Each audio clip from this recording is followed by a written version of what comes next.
Pachora Jamner railway मार्गाचे ब्रॉडगेजमध्ये रूपांतर करून बोदवड व मलकापूर स्टेशनपर्यंत 85 किलोमीटर विस्तारीकरणास मंजुरी। केंद्र सरकारच्या प्रधानमंत्री गती शक्ती योजनेअंतर्गत ₹955 कोटी निधी मंजूर झाला आहे। पाचोऱ्यापासून मलकापूर अशा 4 तालुक्यांना याचा लाभ होणार आहे। पाचोरा जामनेर रेल्वे मार्गाचे ब्रॉडगेजमध्ये रूपांतर करून मलकापूर स्टेशनपर्यंत 85 किलोमीटर विस्तारीकरणास मंजुरी देण्यात आली असून केंद्र सरकारच्या प्रधानमंत्री गती शक्ती योजनेअंतर्गत ₹955 कोटी निधी मंजूर झाला आहे।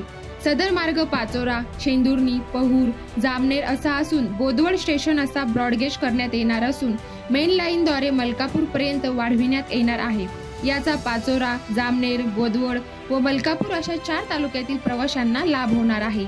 हे सर्व शक्य झाले ते खासदार श्रीमती रक्षाताई खडसे यांच्या मागील 10 वर्षाच्या अथक प्रयत्न व यशस्वी पाठपुरावा याने।